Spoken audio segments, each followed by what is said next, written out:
السلام عليكم، اهلا بكم في قناتي سويت وميت. النهارده هنعمل كيك الثري سيزون. كيك حلو جدا بثلاث اطعمه حلوه جدا جدا. فواكه بقى الصيف دي الحلوه المنعشه. ان شاء الله هنعمله بطريقه سهله وبسيطه. هنقول بسم الله وهنبدأ الطريقة. أول حاجة هنعمل الحاجة الأساسية وهي طبعا الكيك. معانا هنا بقى هنجيب خلاط، هنعملها كلها في الخلاط. هنجيب 2 بيضة ونص كوب لبن وكوب ونصف دقيق ونصف كوب زيت ونصف كوب سكر وكيس بيكنج باودر وطبعا الفانيليا. كل دول هنحط الأول مقادير السايلة اللي هي البيض واللبن والدقيق والزيت والسكر، وهنحطهم في الخلاط. هنضربهم كده ضربة لمدة دقيقة كده حلوة، وبعد كده هنجيب الكوباية ونص دقيق ونحط عليها رشة الملح، وهنحط كيس البيكنج باودر او معلقة كبيرة من البيكنج باودر، وهنقلبهم كويس. وهنحطهم برضو في الخلاط، هنضربهم كده ضربتين 3 4 5 لغاية ما يندمج كله مع بعضه. وحطيت زبدة في البايركس، وبعد كده حطيت الكيك في البايركس، وكنت مسخنة الفرن قبلها ب5 دقايق كده. وبعدها حطيته الفرن على درجة حرارة 170. بعد كده حطيت كيس من الكريم جانتي، كوب الا ربع من اللبن المتلج طبعا. وبعد كده هنضربهم بالمضرب الكهرباء، وبعد كده هننزل عليهم ربع كيلو من الجبنة الكيري وهنضربهم، وممكن نزود عليهم سكر بودرة لو حابين، طبعا هتدوقوه. هنا الكيك بعد ما خلص وطلع معانا سبته لما يهدى خالص. حسيتها ان هي عالية، انا ما كنتش عايزة كمية الكيك تبقى كبيرة.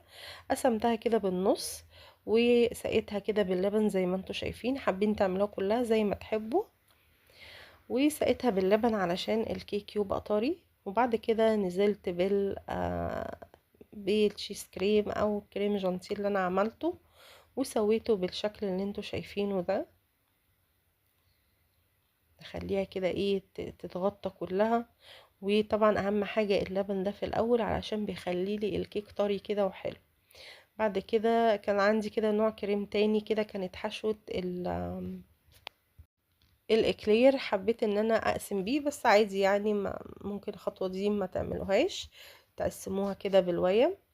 وحطيت هنا كان عندي مانجا كنت مخزنيها، طبعا المانجا خلاص شهرين كده ولا شهر هتلاقوها نزلت. حطيت قطع مانجا. وكان عندي صوص فراولة حطيته كده زي ما انتوا شايفين. صوص الفراولة سهل جدا، بتجيبي نص كيلو فراولة على كوباية من السكر، بتحطيهم في الخلاط مع شوية مية صغيرين بس عشان الخلاط يلف معانا، وبتحطيهم على النار بقى لغاية ما بيتسبكوا زي الطماطم كده. ده صوص الفراولة. حطيته بقى كده علشان بيدي طعم حلو جدا للكيك.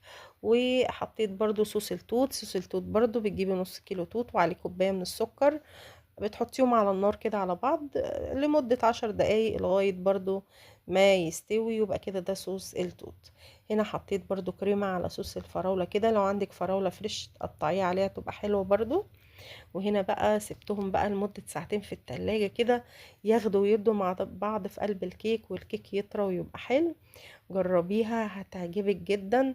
انتي لو اشتريتي قطع صغيرة من اي محل من المحلات اللي هي بتتباع الحلويات دي، القطع يعني سعر القطعة الواحدة هتعملك البايركس ده واكتر كمان. فانتوا فاهمين يعني. بجد جربوها هتعجبوا جدا. وما تنسوش اللايك والاشتراك، وسلام عليكم وباي باي.